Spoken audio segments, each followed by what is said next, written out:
O vento cortava o cânion como uma lâmina invisível, uivando entre as paredes de pedra e fazendo a velha ponte de cordas gemer em protesto. As tábuas apodrecidas balançavam violentamente sobre o vazio, rangendo a cada rajada, enquanto o rio lá embaixo rugia com fúria antiga, espumando contra as rochas a mais de 200 metros de profundidade. Era o tipo de som que não pedia respeito e exigia. No meio daquele inferno suspenso, um homem lutava para não cair. Ele pendia abaixo da ponte, o corpo pesado puxando as cordas para baixo, os braços tremendo com o esforço de se manter vivo. As mãos, grossas e marcadas por cicatrizes antigas, sangravam ao se fecharem em torno de um único fio de cânhamo já gasto pelo tempo. Cada movimento arrancava lascas de pele.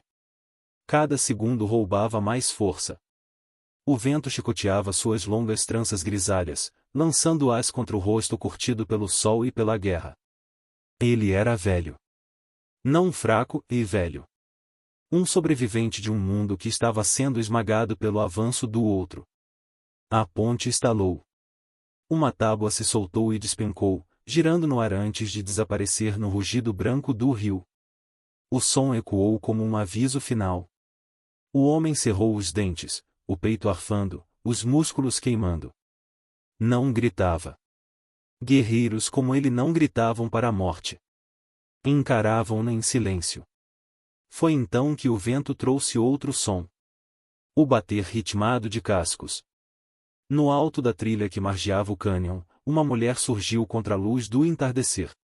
Montava sozinha, como fazia havia anos, o corpo ereto na sela apesar da idade.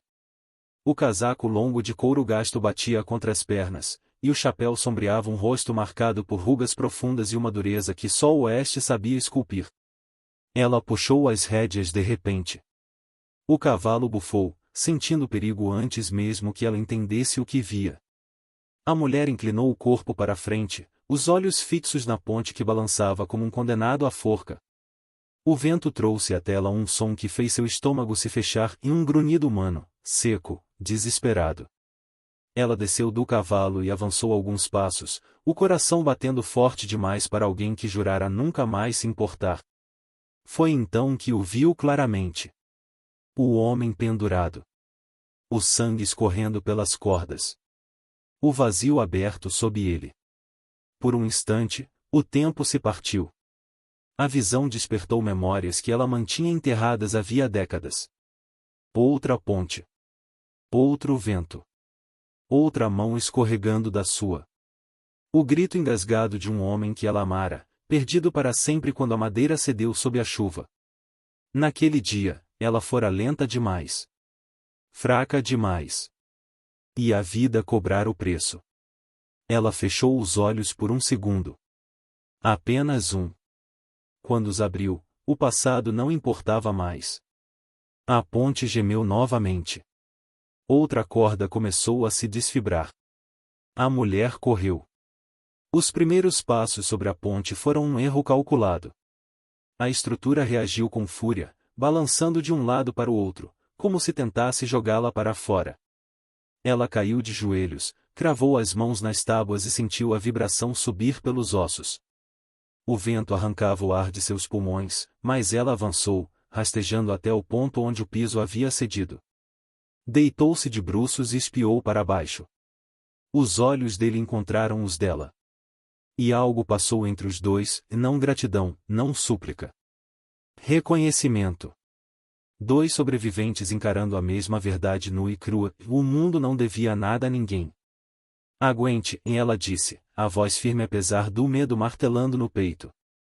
Ela puxou o laço do arreio, desenrolando a corda com mãos rápidas, treinadas por anos de trabalho duro. Jogou o laço uma vez. Errou. O vento levou. Jogou de novo, mais baixo, mais perto. A corda deslizou sobre o corpo do homem. Passe pelos ombros. Gritou. Ele obedeceu sem discutir. A experiência da guerra ainda vivia nele. Enfiou um braço, depois o outro, prendendo o laço sob o peito. Seus músculos já falhavam quando a mulher prendeu a outra ponta em volta do próprio antebraço e dos postes da ponte. Ela puxou. A dor explodiu nos ombros como fogo. Os joelhos escorregaram. A ponte estremeceu com um estalo alto demais. Por um segundo, ela achou que ambos cairiam. Mas não soltou. Puxou de novo. Centímetro por centímetro, arrancando o peso do homem do abismo. Ele ajudava como podia, chutando o ar, usando o pouco que lhe restava. As cordas gritavam. As tábuas se partiam sob o esforço combinado. Quando o peito dele finalmente ultrapassou a borda da ponte, ela caiu para trás, puxando com o último resto de força. Os dois rolaram para longe da falha, ofegantes, cobertos de sangue, poeira e suor. O silêncio que se seguiu foi quase sagrado. O homem ficou deitado de costas, olhando para o céu cinzento, o peito subindo e descendo em respirações rasgadas. A mulher se apoiou nos joelhos, tentando recuperar o fôlego, as mãos tremendo. Ela o observou então com mais atenção. As marcas nos braços não eram de trabalho comum. Eram cicatrizes de lanças, de lâminas, de batalhas antigas. O rosto trazia a dignidade dura de alguém que já comandará homens e perderá todos. Um guerreiro indígena, sem dúvida. E velho demais para ainda estar fugindo, e a menos que a fuga fosse de algo muito pior. Ele virou a cabeça devagar para encará-la. Você me puxou da porta dos espíritos, e disse, a voz rouca como o cascalho. Ela respondeu sem emoção. A ponte estava com fome hoje. Não gosto de alimentar coisas assim. Ele soltou algo que poderia ser um riso, ou talvez apenas ar escapando do peito. Tentou se sentar e falhou. A mulher o segurou pelo braço, forte demais para a idade que aparentava. Quem fez isso com você? Perguntou. Os olhos dele escureceram. Não com medo. Com algo mais pesado. Sangue do meu sangue, e respondeu. Um homem jovem demais para carregar a terra que deseja. Ele quer que eu desapareça, para que o caminho fique livre. Ela sentiu um arrepio que não vinha do vento. Traição. Terra. Sangue. No oeste, essas palavras sempre caminhavam juntas. Ela se levantou, olhando em volta. A trilha estava vazia, mas não ficaria assim por muito tempo. Aquele tipo de traição nunca andava sozinha. Você consegue montar? Perguntou. Ele assentiu lentamente. Ela ajudou o homem a ficar de pé, passando o braço dele sobre o ombro. O peso era grande, mas suportável. Enquanto o conduzia para longe da ponte, a mulher lançou um último olhar para o abismo. Sabia, no fundo do peito, que aquele resgate não terminava ali. Ela não havia salvado apenas um homem. Tinha acabado de salvar uma guerra inteira. E ela vinha direto até a sua porta. A propriedade ficava alta demais para visitas acidentais. O vento chegava primeiro que qualquer homem, e a estrada de terra terminava em uma cerca torta que poucos tinham motivo para cruzar. Ali, o mundo parecia esquecido e exatamente como a mulher gostava. Ela colocou o homem na cama simples do quarto dos fundos, aquela que ninguém usava havia anos. Lavou o sangue seco das mãos dele com água fria do poço, costurou os rasgos mais profundos com linha grossa e agulha de sela, e amarrou as ataduras com firmeza prática. Ele não reclamou. Apenas fechou os olhos e respirou fundo, como quem já conhecia dor suficiente para não desperdiçar palavras com ela. A febre veio na primeira noite. O vento batia nas paredes da casa, fazendo os caibros estalarem como ossos velhos. A mulher manteve o fogo aceso, trocando panos frios na testa do ferido, limpando o suor que escorria pelas têmporas marcadas. Ele murmurava em uma língua que ela não entendia e nomes, talvez. Ou lugares que não existiam mais. Ao amanhecer, a febre cedeu. Ele acordou com os olhos atentos, avaliando o teto baixo, a janela pequena, o rifle pendurado acima da lareira. O tipo de olhar que não esquecia onde estava nem por que ainda vivia. Você poderia ter me deixado, e disse, depois de um tempo. Ela mexia o café no fogão, sem se virar. Já deixei alguém cair uma vez. Não faço disso um hábito. Ele aceitou a resposta. Guerreiros reconheciam limites quando os ouviam. Os dias seguintes correram lentos, medidos pelo ritmo da recuperação. As mãos dele cicatrizavam devagar, grossas demais para a delicadeza, mas fortes como raízes. Quando a dor permitia, ele se sentava na varanda, observando o horizonte como se esperasse que o passado surgisse a cavalo a qualquer momento. À noite, o fogo reunia os dois. Não havia perguntas diretas no começo. Apenas o estalar da lenha, o chiar do café forte, o vento rondando a casa como um animal curioso. Mas o silêncio, quando se estendia demais, começava a puxar histórias para fora. Já houve um tempo, e disse-lhe certa vez, olhando para as chamas, em que a terra não precisava ser pedida. Ela reconhecia nossos passos. A mulher não interrompeu. Ele falou das planícies abertas, das caçadas ao amanhecer, dos acampamentos que mudavam com as estações. Falou do som dos búfalos como trovão vivo e da primeira vez que viu cercas cortando o horizonte como cicatrizes. Diziam que era progresso e continuou. Para nós, foi o fim do fôlego. Falou então do sobrinho. Um menino órfão, criado entre derrotas e promessas quebradas. Alimentado mais por histórias de vingança do que por esperança. Eu tentei ensinar paciência, e disse, a voz baixa. Mas paciência não enche estômago nem compra terra quando homens de papel decidem quem fica. A mulher ouviu em silêncio, os olhos fixos no fogo. Quando chegou a vez dela falar, não foi por coragem. Foi cansaço. Minha história não tem guerra, disse. Só estrada. Contou da caravana atravessando o país, da poeira grudando na pele, do riso das crianças no começo. Depois, da febre. Da rapidez com que a vida se tornava peso morto dentro de um corpo amado. Das sepulturas rasas cavadas às pressas, sem tempo para orações longas. O silêncio foi o pior, e disse, a voz firme apesar do aperto no peito. Depois que tudo acabou, não sobrou ninguém para lembrar como era o som da casa cheia. Ele assentiu. Silêncio também era uma forma de luto que ele conhecia bem. Com o passar das semanas, a casa mudou. O render dos passos dele pelo assoalho se juntou ao vento. O barulho do machado cortando lenha ecoou no quintal novamente. A chaleira apitava mais vezes ao dia. Pequenas coisas, mas suficientes para que as paredes deixassem de parecer um túmulo. Eles trabalhavam juntos sem combinar. Ele consertava as cercas quebradas, mesmo com as mãos ainda enfaixadas. Ela cuidava do gado, atenta, mas agora com outro par de olhos vigiando o horizonte. Às vezes trocavam poucas palavras. Outras, nenhuma. O silêncio entre eles não era vazio. Era respeitoso. Certa manhã, ela encontrou rastros perto do limite sul da propriedade.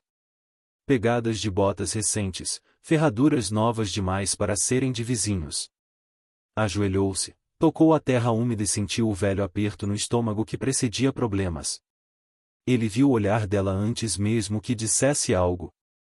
Eles estão falando, e disse ele. Na cidade? Sempre começam lá.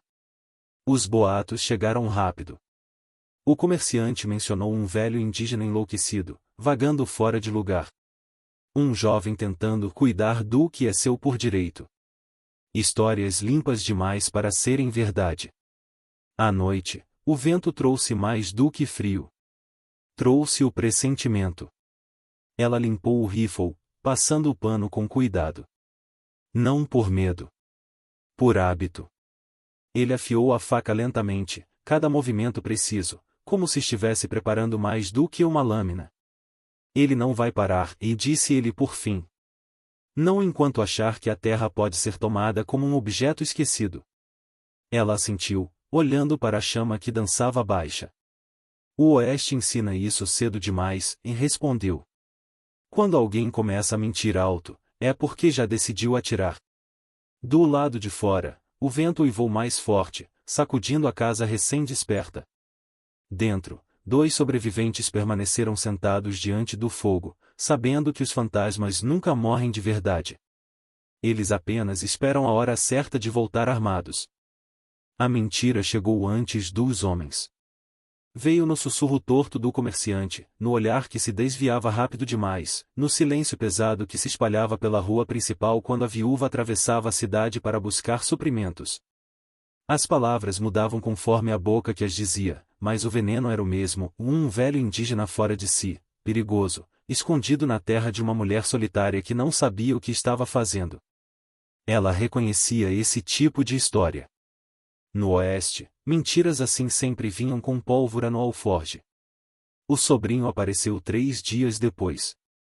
Chegou montado em um cavalo bom demais para alguém que dizia estar apenas procurando família. Trazia roupas novas, sorriso ensaiado e 2 homens atrás de si, pistoleiros de aluguel, daqueles que não faziam perguntas enquanto o dinheiro fosse verdadeiro. Um deles mascava fumo sem parar. O outro mantinha a mão perto do coldre, mesmo parado. Eles ficaram na porteira. Vim buscar meu tio, e disse o sobrinho, alto o suficiente para ser ouvido até a casa. Ele anda confuso. Não sabe mais onde pertence.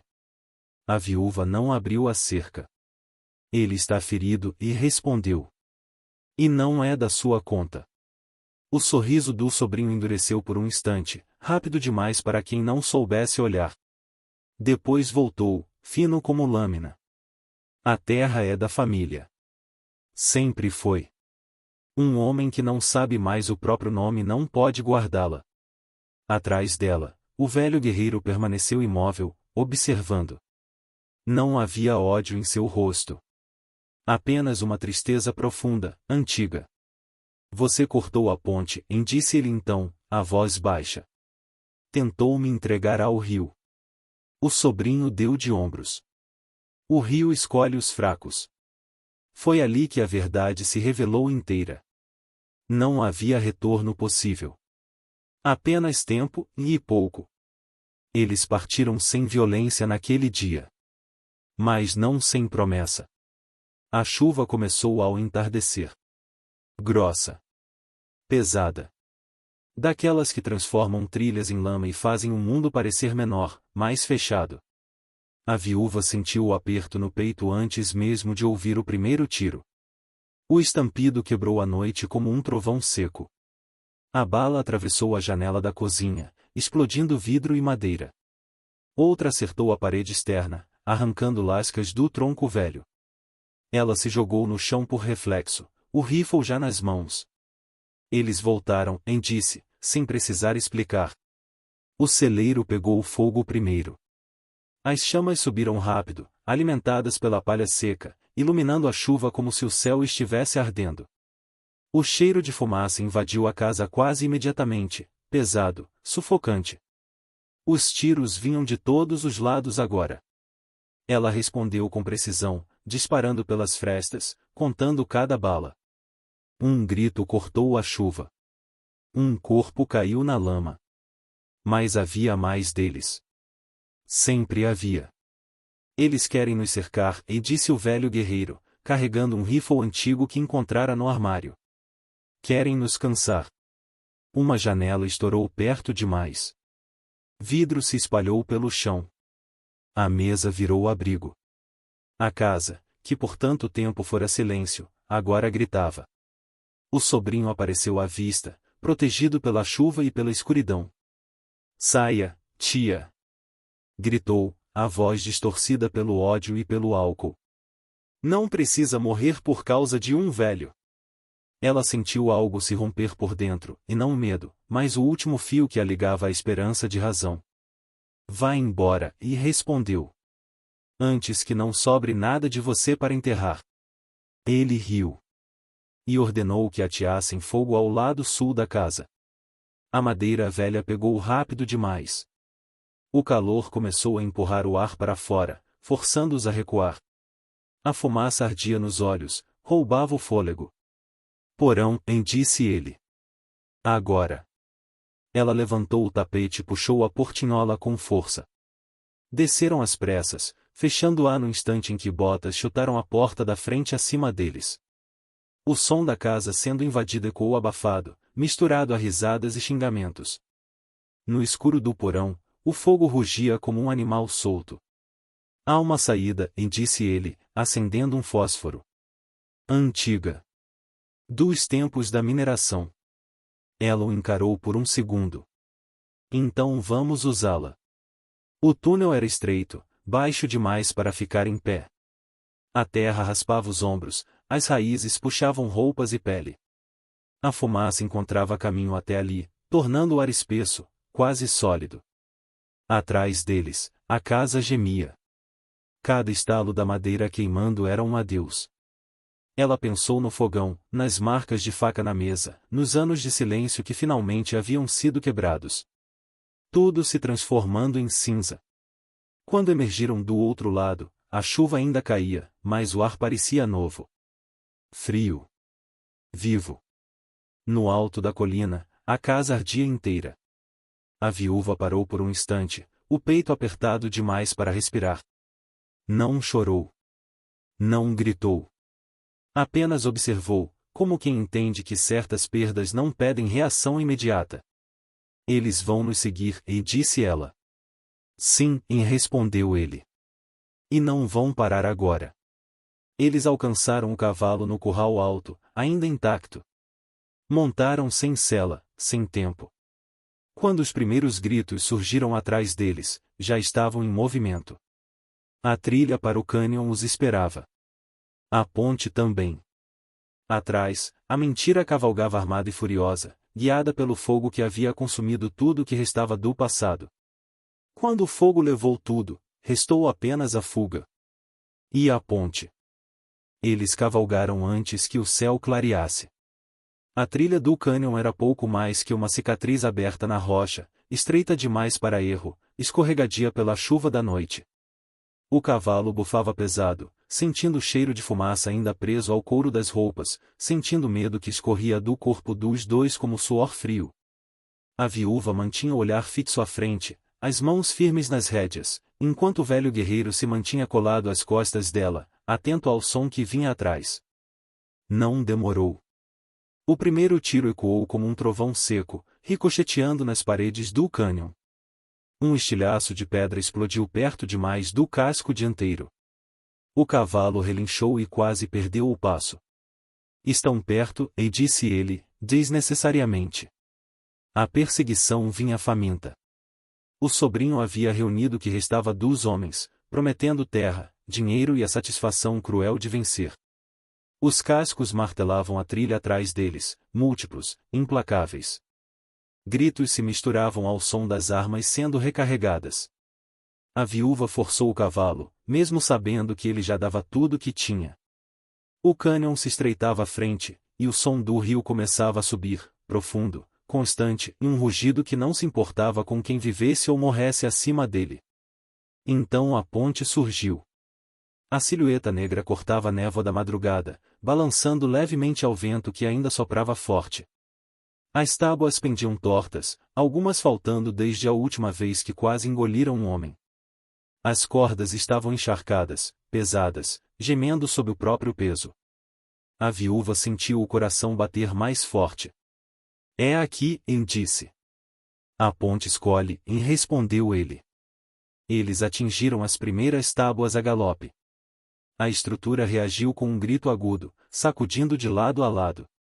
O cavalo escorregou, quase caiu, mas avançou, impulsionado mais pelo pânico do que pela força. Atrás deles, os perseguidores frearam bruscamente. Alguns hesitaram. Outros não. Tiros cortaram o ar. Uma bala atravessou uma tábua, abrindo um buraco que mostrava o vazio logo abaixo. Outra estilhaçou a corda lateral, que se desfiou como carne aberta. O cavalo empinou, aterrorizado pelo balanço e pelo som do rio invisível, mas ensurdecedor. A viúva lutou para mantê-lo em linha reta, os músculos queimando, a mente reduzida a comandos simples, e avançar, não cair, não olhar para baixo. Metade da ponte ficou para trás quando o primeiro perseguidor entrou nela. O sobrinho. Ele não hesitou. Saltou do cavalo antes mesmo de alcançar as tábuas, aterrissando com violência, já com a arma em punho. Os outros ficaram na borda, espalhados, atirando, mas cautelosos demais para confiar o próprio peso àquele juízo suspenso. Acabou! Gritou ele, a voz distorcida pelo ódio. Não há para onde ir. O velho guerreiro desmontou com dificuldade, empurrando a viúva para a frente. Vá, disse. Eu seguro. Ela não foi. Já falei uma vez, e respondeu. Não hoje. Eles avançaram juntos, tábua por tábua, enquanto a ponte se retorcia sob o peso desigual. O sobrinho disparou novamente. A bala passou rente ao ombro da viúva, rasgando o tecido.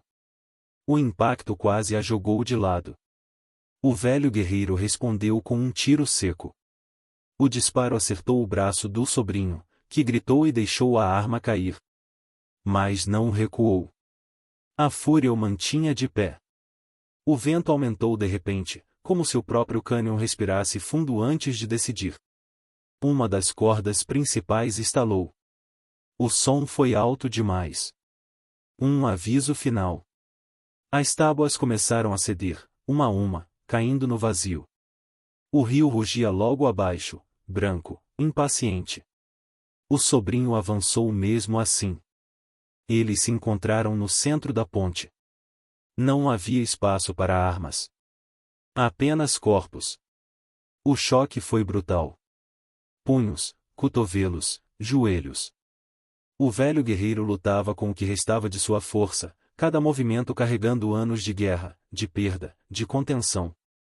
O sobrinho era jovem, rápido, movido por algo mais perigoso que a habilidade e a certeza de que tinha direito. Eles escorregaram. Quase caíram. A viúva tentou se aproximar, mas uma tábua se partiu sob seu peso. Ela caiu de joelhos, agarrando-se a uma corda lateral, o abismo aberto logo abaixo. Você devia ter morrido naquela ponte. Cuspiu o sobrinho, tentando empurrar o tio para fora. Muitos tentaram, e respondeu o velho. Todos falharam. Eles giraram, escorregando no sangue e na chuva. Outra corda se rompeu, fazendo a ponte inclinar perigosamente. Os homens na borda gritaram, recuando ainda mais. O velho guerreiro conseguiu imobilizar o sobrinho por um instante. Olhou-o nos olhos. Ainda posso te puxar, e disse, ofegante. Ainda há escolha. Por um segundo, o ódio vacilou. Por um único segundo, a criança que ele fora pareceu surgir por trás do homem armado. Então o sobrinho cuspiu no rosto do tio. Prefiro o fundo do rio a viver de joelhos. Ele tentou puxar o tio consigo. A ponte não suportou. A última corda cedeu com um estalo que ecoou como um tiro de canhão. As tábuas se soltaram de uma vez, e o mundo se inclinou. A viúva e o velho guerreiro se jogaram para a frente, agarrando-se a um poste ainda preso à rocha. O sobrinho perdeu o equilíbrio, os braços se debatendo no ar vazio. Ele caiu. Não houve grito longo. Apenas um som curto, arrancado do peito, antes de desaparecer no rugido do rio. O corpo foi engolido pela espuma branca e pelas pedras invisíveis. O silêncio que se seguiu foi absoluto. Os homens na borda não dispararam mais. Um deles recuou. Outro virou o cavalo. O medo havia vencido a ambição. A viúva permaneceu agarrada à rocha, o peito subindo e descendo rápido demais. O velho guerreiro fechou os olhos por um instante, a testa encostada na pedra fria. O rio continuou correndo, indiferente. Eles ficaram ali até o sol romper a linha das montanhas, lançando luz pálida sobre os restos da ponte, em tábuas penduradas, cordas rasgadas, o vazio onde tudo se decidirá. Algumas dívidas o rio cobra sem testemunhas. O fogo não levou apenas madeira e telhas. Levou nomes, memórias, e a ilusão de que aquele pedaço de mundo ainda obedecia às regras antigas. Quando o sol voltou a nascer sobre o cânion, a fazenda era um esqueleto fumegante, em estacas negras cravadas na terra, o cheiro ácido da perda pairando no ar como uma sentença que ninguém escreveu, mas todos entendiam. Na cidade, os rumores começaram antes mesmo que as cinzas esfriassem. Alguns diziam que a viúva tinha provocado a própria ruína. Outros cochichavam que o velho indígena havia trazido a guerra consigo, como uma sombra colada aos calcanhares. Ninguém perguntava em voz alta. No oeste, a justiça informal caminhava de braços dados com o medo, e o medo nunca gosta de perguntas. Eles voltaram dias depois. Não havia pressa. A pressa era coisa de quem ainda acreditava em reparação imediata. O que encontraram foi silêncio. E, dentro dele, uma decisão. A viúva caminhou entre os restos, pisando com cuidado para não acordar fantasmas. O guerreiro observava em silêncio, o rosto marcado não pela derrota, mas pela aceitação dura de quem já perdeu antes, e sobreviveu. Não houve discursos. Não houve lágrimas. Apenas o entendimento mudo de que, se algo permaneceria, teria de ser erguido com as próprias mãos. A nova cabana nasceu pequena. Troncos grossos, encaixes simples, telhado baixo para resistir ao vento das montanhas. Nada ornamental. Cada golpe de machado era um acordo silencioso com o futuro e ficar. Manter a terra. Não por desafio, mas por compromisso. O tipo de compromisso que não precisa ser explicado. O trabalho ocupava as manhãs. Cercas refeitas, o gado reunido, a terra limpa das marcas do incêndio. À tarde, café forte e palavras medidas. À noite, o fogo, e não como lembrança da perda, mas como ferramenta. O som da casa voltou aos poucos, o render do assoalho novo, o bater ritmado do martelo, o sopro do vento encontrando resistência. O silêncio que antes pesava agora descansava. Na cidade, os olhares continuaram frios. A ausência do sobrinho virou um buraco que ninguém se apressou a preencher. Alguns sabiam demais para falar. Outros falavam demais para saber. A lei não veio. Nunca vinha quando o rio fazia o trabalho sujo. O oeste seguia adiante, como sempre seguiu, fingindo que não viu, enquanto aprendia. Foi no fim do verão que decidiram reconstruir a ponte. A antiga, feita de cordas cansadas e tábuas irregulares, tinha sido juíza e carrasca. A nova não poderia ser igual. O guerreiro mediu o cânion com olhos antigos, como quem conversa com a terra antes de pedir permissão. A viúva trouxe ferro, madeira tratada, paciência. Trabalharam dias suspensos sobre o vazio, cada nó um juramento, cada tábua um aviso ao futuro. Quando terminaram, a ponte não rangia. Sustentava. Não prometia segurança e prometia a verdade. Quem cruzasse teria de aceitar o peso do próprio corpo e das próprias escolhas. Os anos passaram sem alarde. As estações se sucederam com a regularidade de um relógio que não se importa com quem o escuta. O guerreiro envelheceu com dignidade silenciosa, a viúva, com firmeza. Não houve romance para enfeitar a história. Houve lealdade. Um tipo raro, forjado onde o chão acaba e o abismo começa. Às vezes, ao entardecer, ficavam na varanda observando o rio lá embaixo. Ele falava pouco. Ela ouvia. E, quando falava, escolhia palavras que não pediam consolo. Falavam de escolhas. Do preço da misericórdia. Do que se perde quando se estende a mão, e do que se perde quando não se estende. A ponte recebia viajantes ocasionais. Alguns paravam, impressionados. Outros atravessavam rápido, como se temessem o que a madeira poderia lembrar. A ponte não julgava. Apenas permanecia. Numa noite fria, o guerreiro contou, quase como quem se despede, que a terra reconhece quem não foge. Que o rio cobra dívidas, mas também lava culpas quando não há testemunhas. A viúva assentiu. Ela sabia. Tinha aprendido no dia em que escolheu agir não por esperança, mas por recusar-se a falhar novamente. Quando ele partiu, e não em queda, mas em descanso, e foi enterrado perto da borda, onde o vento canta baixo. Sem marcas grandiosas. Sem nomes em pedra. Apenas a terra devolvendo o que sempre foi dela. A viúva continuou. Reconstruiu o que precisava. Manteve o que merecia ficar. Cruzava a ponte devagar, como quem respeita um antigo acordo. Sabia que nem toda história pede aplausos. Algumas pedem silêncio. No Oeste, poucas coisas permanecem depois da cinza. A maioria vira pó, levada pelo vento da próxima história.